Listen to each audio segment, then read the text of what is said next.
Before we jump into the most recent episode of Jungian Ever After, I just wanted to let you all know that we have reopened applications for the Jungian Psychotherapy Program and Jungian Studies Program.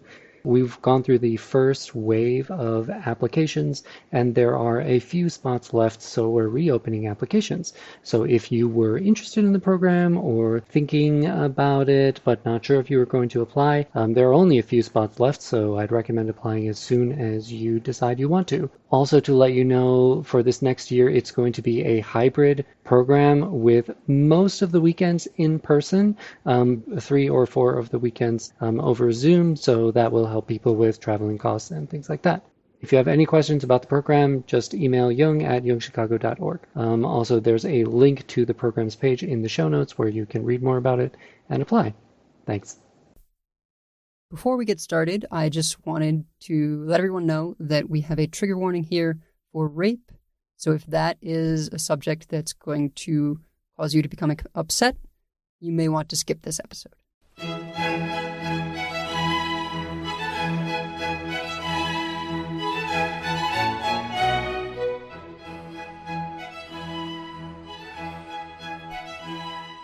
Hello and welcome to episode 9 of Jungian Ever After, a podcast about fairy tales through the lens of Jungian analysis. I am your host, Reza, and joining me as always is my co-host and Jungian analyst, Dr. Adina Davidson. Today we're going to discuss another well-known tale, which is Little Red Riding Hood. And this is one that I think has many different versions to the point that I don't really remember the ending so well as the parts leading up to it. We have a young girl who's sent sometimes by her mother to see her grandmother and deliver some food out in the forest. But she's told not to stray from the path and gets distracted, encounters this wolf who then impersonates her grandmother, tricking both of them and devouring the little girl. And then it's really the ending that seems to change the most. Yeah, I think that's really true. I looked at one book which has about 40 or 50 different versions of Little Red, starting with the Perot, which we're not going to be reading, but which is kind of the first written down version of Little Red from the late 17th century. Really, this book followed it right up through the end of the 20th century, and it really is the ending that keeps changing in all of the versions. In the Perot, it's the hunter all by himself who saves Red and her grandmother. Grimm, who read Perot and based mostly on Perot, but also went around to the oral tradition, gives Red and her grandmother much more agency. Well, we don't want to spoil the end now, do we? So I think without further ado, let us jump into today's story. Little Red Cap, from Household Tales by Brothers Grimm. Once upon a time, there was a dear little girl who was loved by everyone who looked at her, but most of all by her grandmother, and there was nothing that she would not have given to the child. Once she gave her a little cap of red velvet, which suited her so well that she would never wear anything else, so she was always called Little Red Cap. One day, her mother said to her, "Come, Little Red Cap, here is a piece of cake and a bottle of wine. Take them to your grandmother. She is ill and weak, and they will do her good. Set out before it gets hot, and when you are going, walk nicely and quietly, and do not run off the path, or you may fall and break the bottle, and then your grandmother will get nothing. And when you go into her room, don't forget to say, 'Good morning,' and don't peep into every corner before you do it. I will take great care," said Little Red Cap to her mother, and gave her hand on it. The grandmother lived out in the wood, half a league from the village, and just as Little Red Cap entered the wood, a wolf met her. Red Cap did not know what a wicked creature he was, and was not at all afraid of him. "Good day, Little Red Cap," said he. "Thank you kindly, Wolf." Whither away so early, little Redcap? To my grandmother's. What have you got in your apron? Cake and wine. Yesterday was baking day, so poor sick grandmother is to have something good to make her stronger. Where does your grandmother live, little Redcap? A good quarter of a league farther on in the wood. Her house stands under the 3 large oak trees. The nut trees are just below. You surely must know it, replied Little Redcap. The wolf thought to himself, What a tender young creature! What a nice, plump mouthful! She will be better to eat than the old woman. I must act craftily so as to catch both. So he walked for a short time by the side of Little Redcap, and then he said, See, little Redcap, how pretty the flowers are about here. Why do you not look around? I believe, too, that you do not hear how sweetly the little birds are singing. You walk gravely along as if you were going to school, while everything else out here in the wood is merry. Little Redcap raised her eyes, and when she saw the sunbeams dancing here and there through the trees, and pretty flowers growing everywhere, she thought, Suppose I take grandmother a fresh nosegay. That would please her too. It is so early in the day that I shall still get there in good time.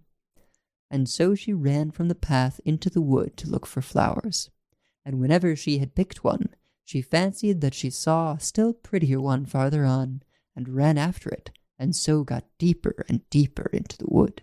Meanwhile, the wolf ran straight to the grandmother's house and knocked at the door. Who's there? Little Redcap. She is bringing cake and wine. Open the door. Lift the latch. I'm too weak and cannot get up. The wolf lifted the latch, the door flew open, and without saying a word he went straight to the grandmother's bed and devoured her. Then he put on her clothes, dressed himself in her cap, laid himself in bed, and drew the curtains. Little Redcap, however, had been running about picking flowers, and when she had gathered so many that she could carry no more, she remembered her grandmother, and set out on the way to her. She was surprised to find the cottage door standing open, and when she went into the room, she had such a strange feeling that she said to herself, Oh dear, how uneasy I feel today. And at other times I like being with grandmother so much. She called out, Good morning, but received no answer. So she went to the bed and drew back the curtains. There lay her grandmother with her cap pulled far over her face, and looking very strange.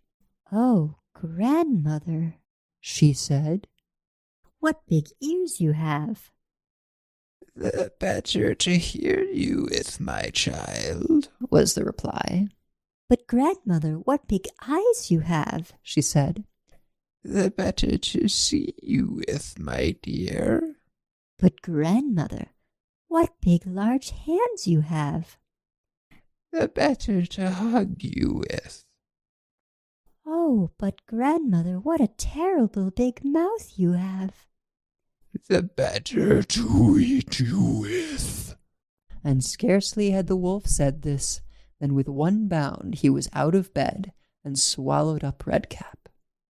When the wolf had appeased his appetite, he lay down again in the bed, fell asleep, and began to snore very loud. The huntsman was just passing the house, and thought to himself, Oh, the old woman is snoring. I must just see if she wants anything. So he went into the room, and when he came to the bed, he saw that the wolf was lying in it.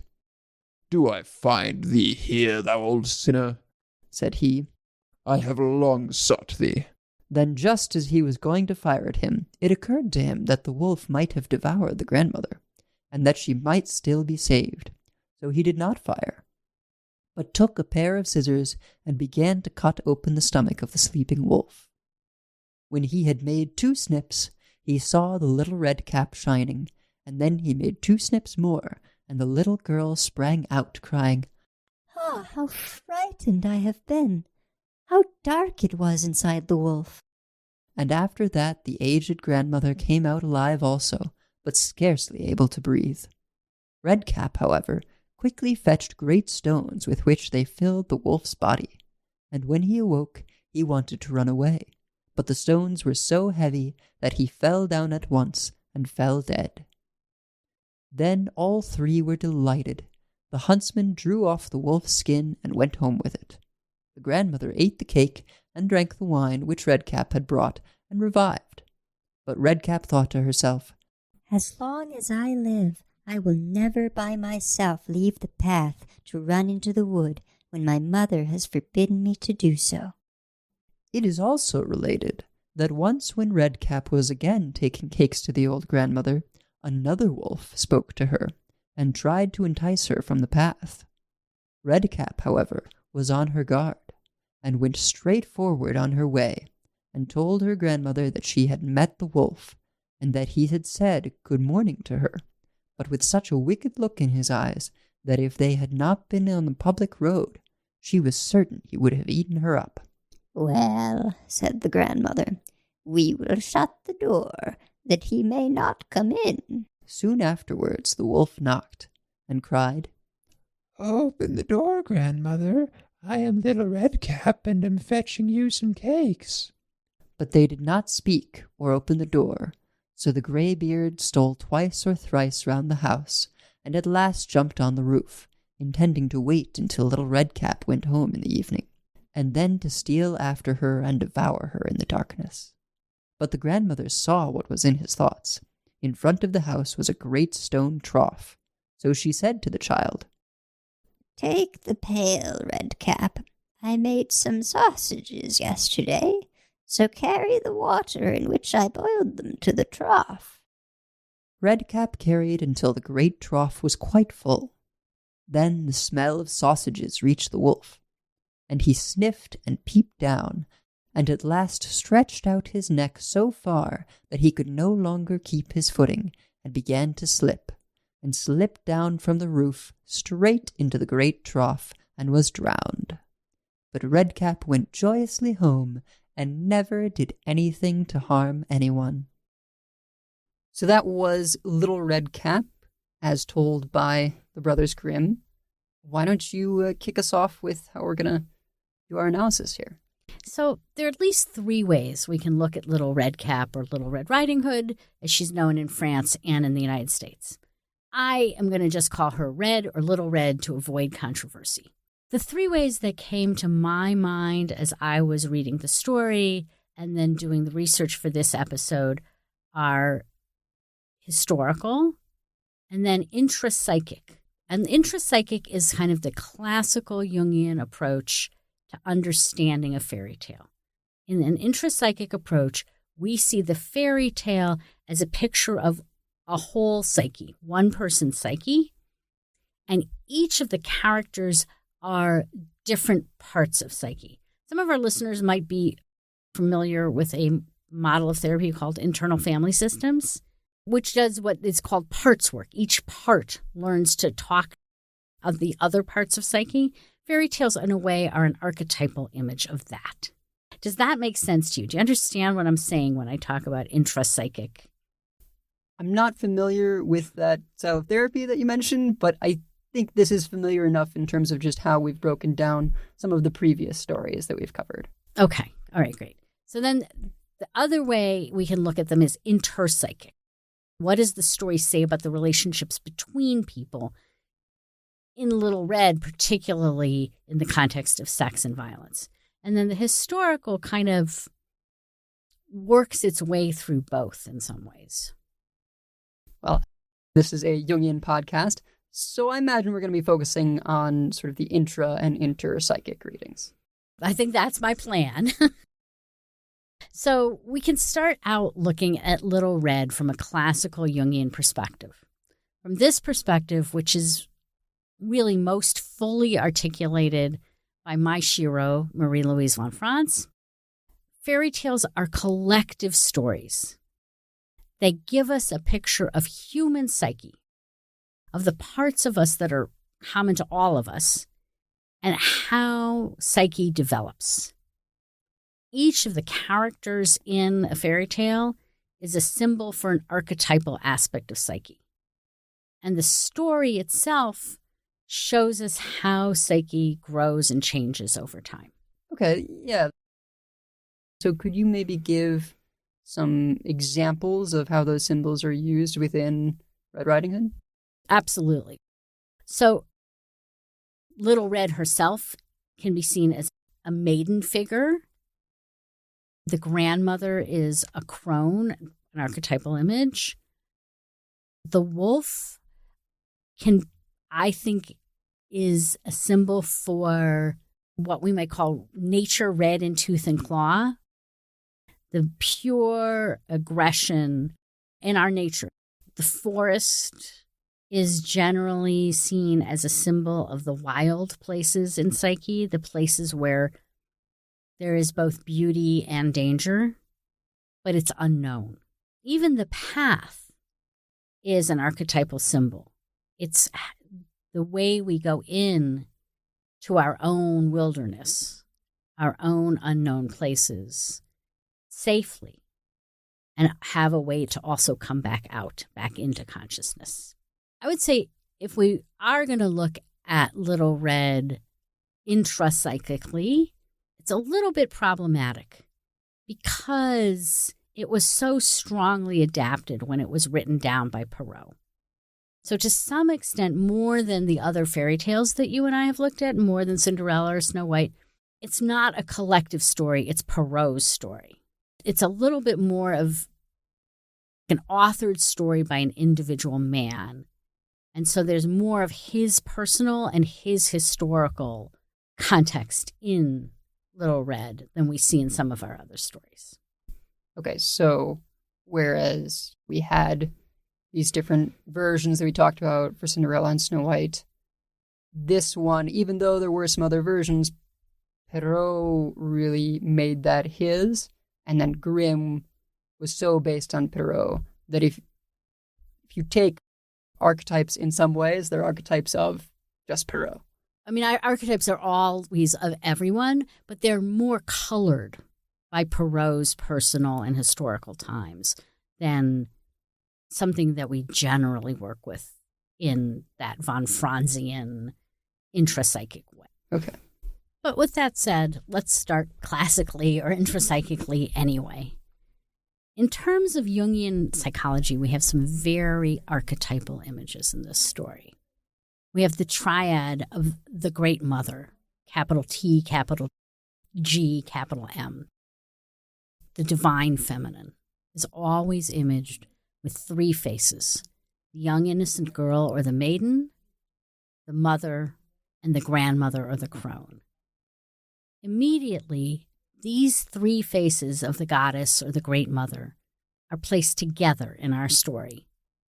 But again, archetypally, the youngest and most defenseless is sent out alone into the woods. She's sent out into the dangerous, uncharted, uncivilized part of psyche. This echoes, I think, another archetypal story, Demeter and Persephone, where the young girl is out picking flowers, just like Little Red, and that is when the abduction, and in Persephone's case, the rape, and arguably Little Red's case, also a rape, takes place. We also have the wolf, an archetypal image of the wildness inside of us. The wolf is the untamed aggression, or the predator who kills in service of her own needs and to feed her pack and her cubs. Yeah, that's an interesting depiction of the wolf that I don't really think shows up in this story, just because our two wolves are coded as male.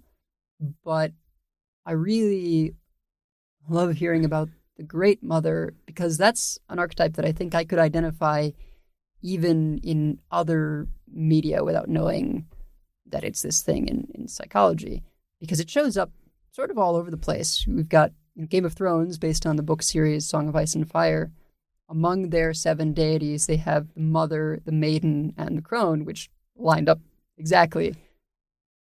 I'm also just honestly happy to have a crone here who isn't evil, because we've seen in some of our earlier stories with the queen in Snow White, with the witch in Hansel and Gretel, that the crone is not always depicted in a positive light. And I kind of feel like over the centuries, that's been some of the influence of Christianity in terms of how they view the crone archetype. Maybe Christianity, it's certainly a Christianity during and after medieval times. And it really, I think, came to its full expression in the mass witch burnings. I think something was going on in the culture that women having a life that was separate from childbearing and domesticity, that was separate from her relationship to a father or a husband, that became very threatening. Interestingly, Little Redcap, even though she is a maiden, has a trickster energy and a capacity to use her wits in service of self-protective aggression. For me, she's an image of healing the split between the overly docile but good human being and the untamed nature of the wolf symbol. And I see that split in my work all the time. I see women coming into my office wanting to just be good, wanting to never be angry. They feel comfortable, they feel good about themselves when they're sweet, when they're kind, when they're gentle, and they're really split off from their aggression and very uncomfortable with it. Yeah, I think we see a lot of that in terms of not just women being unable to feel aggression, but with men only being allowed to feel aggression. Mm-hmm. And there's sort of this split, and never the two shall meet, that you're not masculine if you have feelings of sadness or love, right? Even creativity or sensitivity to art or music. Right. Those things are effeminate. But then if you are feminine, you are not allowed to display anger. And as a trans woman, I sometimes feel like it is even more of a cage, because anything that would be perceived as aggression and therefore masculine then also becomes this risk of either outing myself or just, people who may know that I am trans saying that anger I feel is because of that masculine upbringing. And so it's really just this box that becomes suffocating. I think that is exactly true. And I think that it really misses something that Jung made very clear, which is that as human beings, we all have all the archetypes. We all have all of the coded masculine and coded feminine archetypes because they are all human. And I think that Little Red is really a nice image of some movement on that split. She may be devoured by the wolf, either anger or sexuality, but she in turn overcomes and that can harness her own aggression. Little Redcap is at first completely split off from her wolf nature. She's only the sweet, naive, unguarded parts of Psyche, which are beautiful, but naive and not capable of taking care of themselves. It is only after she is fully consumed, engulfed by the wolf aspect of Psyche, that she can grow into her own power. Yeah, it's a rite of passage in a way, even though it's one that's generally not sanctioned, right? People don't want their kids going off and having either sexual adventures or encounters with alcohol or other dangerous things. It's those experiences with things that are wild and dangerous that take us from child to adult, to learn to take care of ourselves, go from maiden to mother, from mother to crone. Yeah, I think that's a great insight, Reza, and it's really true.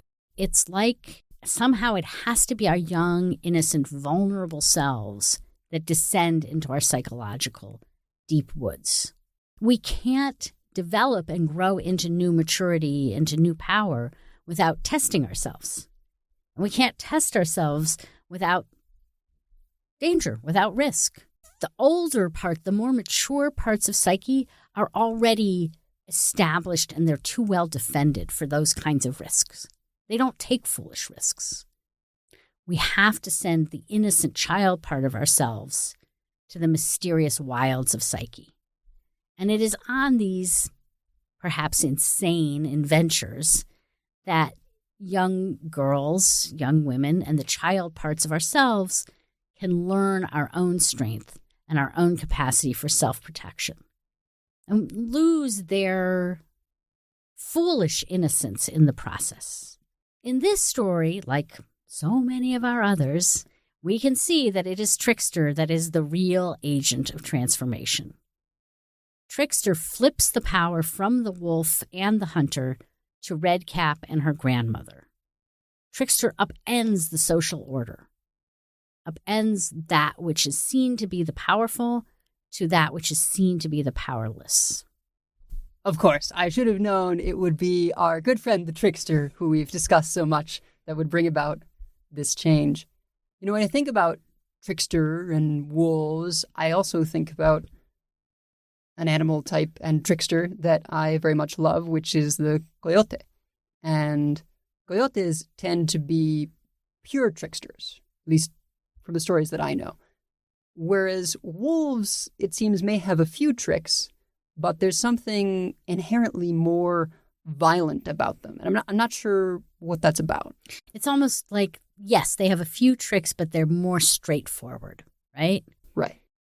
And I think it's because the wolf is primarily a symbol, again, for those straight up instinctual, aggressive, and in this case, arguably sexual tendencies. I also think it's because of where the wolf stories and the coyote stories come from, right? Coyote stories are from the Americas, and where we have lots of coyotes. I don't know if there are any coyotes in Europe at all. Somebody, perhaps one of our listeners, can look that up and let us know.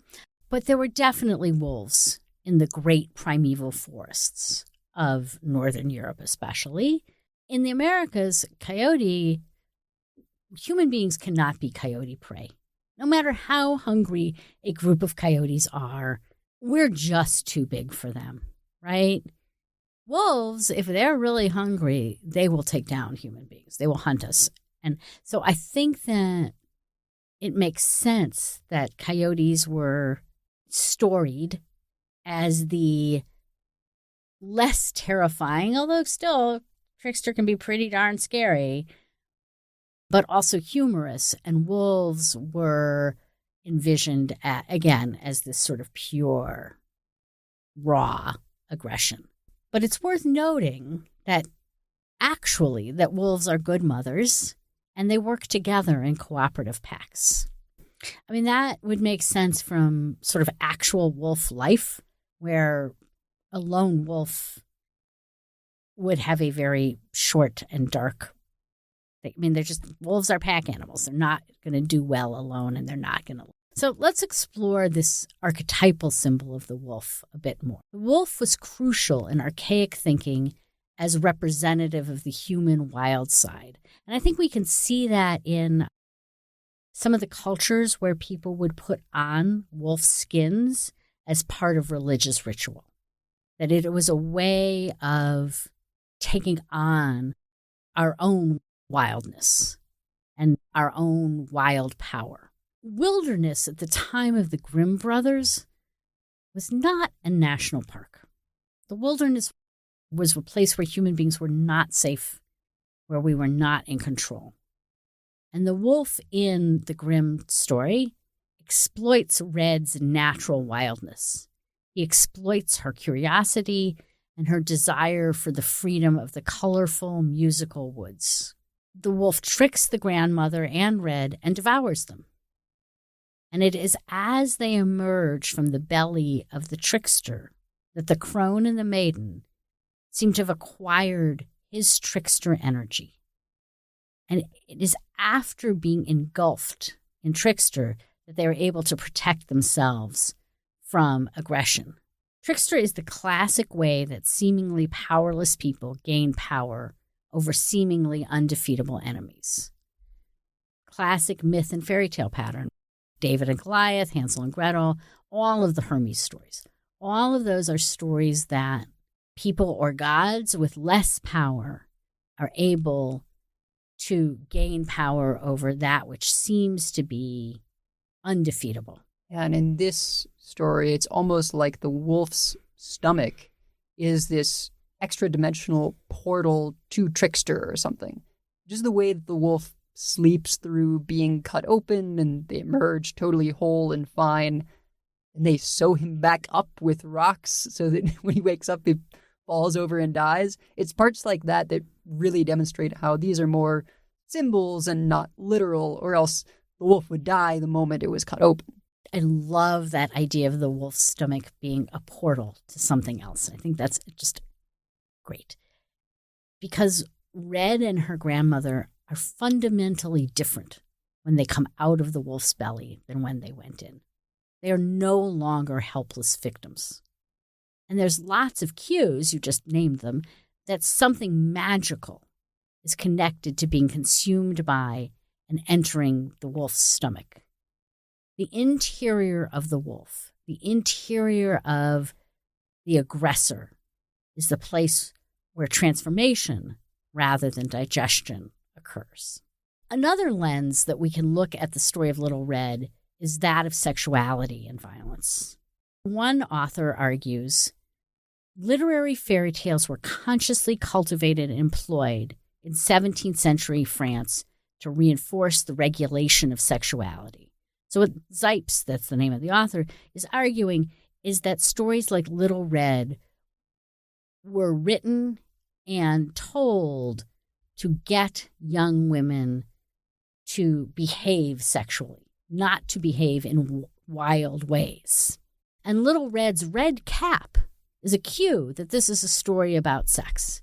Red is a symbol for sexuality that's tainted with sin. For example, the Scarlet A, which we were all probably forced to read in 11th grade English.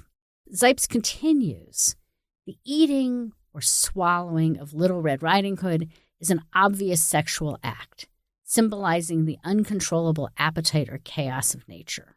When Red goes off the path, she opens the door to the wildness of sexuality, but also to its potential for violence and predation. Zipes says that this is obvious, and I don't know, maybe it's something that's obvious for analysts, but I feel like that's not necessarily the conclusion that sort of a layperson would come to right away.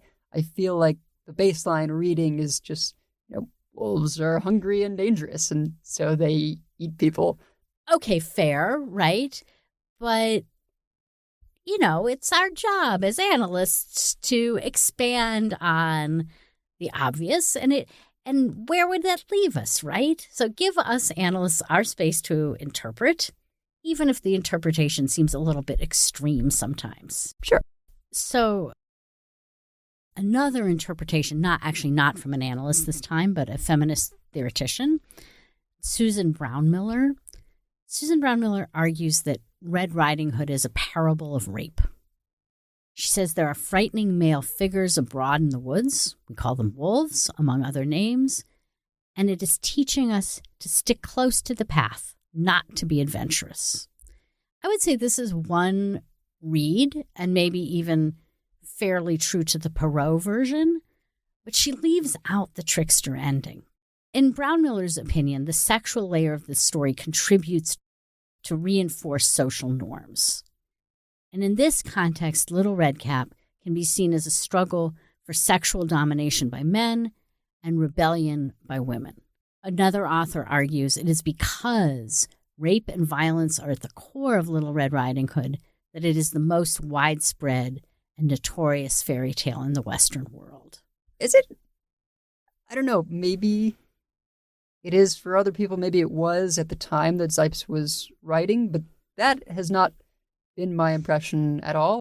I feel like Cinderella and Snow White are sort of the more premier fairy tales these days because they have princesses. I mean, maybe even Little Mermaid, but in sort of the age of Disney, I don't even think they have a Red Riding Hood, at least not one that I'm aware of. No, I think there was a audio. I think there was a Disney audio version of Red Riding Hood. But I agree, the princess stories really dominate the culture right now, and especially Disney. But I actually think that in some very significant ways, we've returned to a time, at least in certain circles, of pushing an agenda of domesticity and safety onto young women. I don't think that the fight for women's right to explore, to have adventures, to be our own hero has been won. I think that women are still seen as fragile victims who need protection, often from the most absurd threats. Sadly, all too true.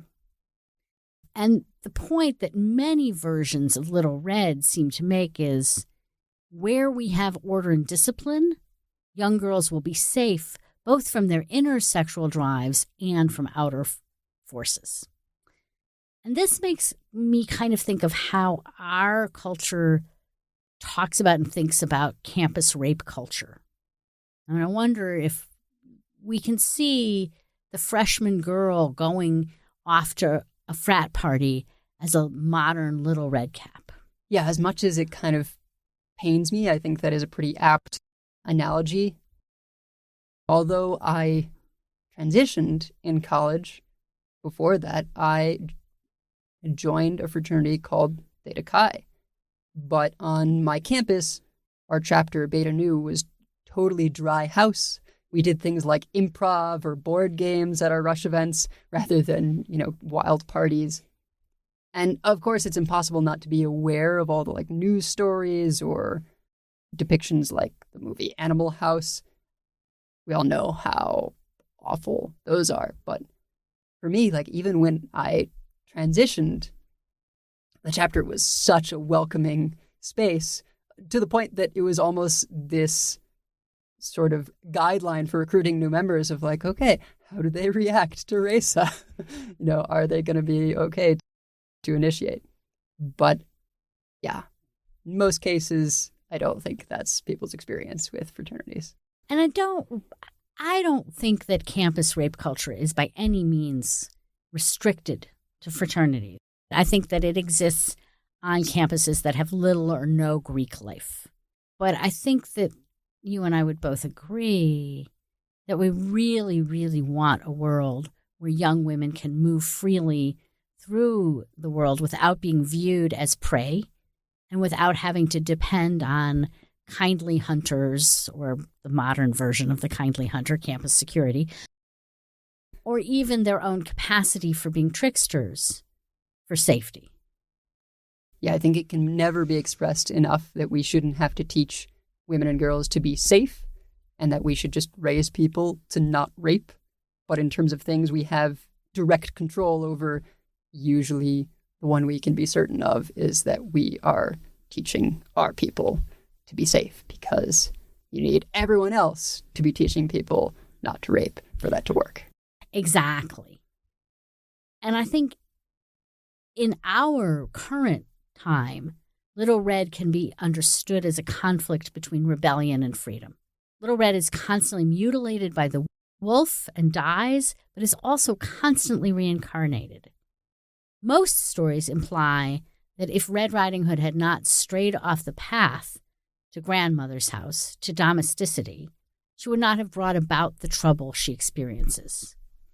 These stories imply that Red Riding Hood has the responsibility for the wolf's predatory acts. It's really somehow her fault that the wolf tricks her and eats her and her grandmother.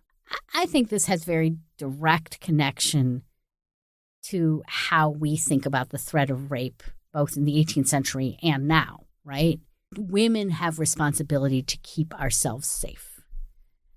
there's an unspoken but universally understood curfew on women. Don't walk alone at night.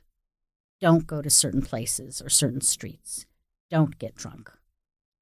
This universal curfew doesn't tend to apply nearly as strongly to men. I would say, having been on both sides, this is 100% true. As far as I know, there's not really any kind of feminist pushback against being escorted to a car, driven home, etc., because it just feels like a necessary safety precaution that we all accept and instill in people. And we may universally want to protect kids in this way, even our sons, but once you hit college age or so, there's a pretty stark contrast between men and women in terms of the ability to move around freely at night. And I think this is really articulated in the Little Red fairy tale. Red has always been used as a warning to girls, don't get out of line. But it also shows how, by trickery and using her wits, she can defeat the wolf. It's leaving the safe, protected path that really gets Red into trouble, because that gives the wolf time to get to grandmother's ahead of Little Red and devour grandmother. The crone then is gone, and when Little Red arrives at her grandmother, she immediately feels frightened. Her instincts warn her of danger. She ignores them and engages in conversation with the grandmother, the wolf. My, what big ears you have, what big eyes you have, etc., etc. This ignoring of an instinctual knowledge of danger, I think, is very true for women and perhaps for men also. We walk into situations knowing, this is not good, and at a very deep level, but we sort of over-talk ourselves. No, you're making too much of it. It's not that bad, etc., etc. When we read Little Red and we see her overriding her instincts, we want to scream at her naive foolishness. So I wanted to end this podcast with the James Thurber version of Little Red from 1939. Because even though it's almost 90 years old, it is prescient about the ways women's place in society is changing, and it's funny. Yeah, I could hardly believe that this is from 1939. It sort of feels like something more of the 90s or early aughts, but it's a very fun, short little story. One afternoon, a big wolf waited in a dark forest for a little girl to come along carrying a basket of food to her grandmother. Finally, a little girl did come along, and she was carrying a basket of food. Are you carrying that basket to your grandmother? Asked the wolf. The little girl said yes, she was. So the wolf asked her where her grandmother lived, and the little girl told him, and he disappeared into the wood. When the little girl opened the door of her grandmother's house, she saw that there was somebody in bed with a nightcap on. She had approached no nearer than 25 feet from the bed when she saw that it was not her grandmother, but a wolf. For even in a nightcap, a wolf does not look any more like your grandmother than the Metro-Goldwyn lion looks like Calvin Coolidge. So the little girl took an automatic out of her basket and shot the wolf dead. Moral: it is not so easy to fool little girls nowadays as it used to be. A very American take there. I don't know where else the little girl would have a semi-automatic or automatic in her basket. In her picnic basket. But that is going to wrap it up for episode 9. Thank you all for listening. Our intro-outro music is a sample of Spring Movement 1 Allegro from the Four Seasons, composed by Antonio Vivaldi and performed by John Harrison and the Wichita State University Players. You can find the full version at freemusicarchive.org, link in the show notes. And if you like what you've been hearing, please leave us a 5-star review on Apple Podcasts or Spotify or your podcast feed of choice, as it really helps other people find the show.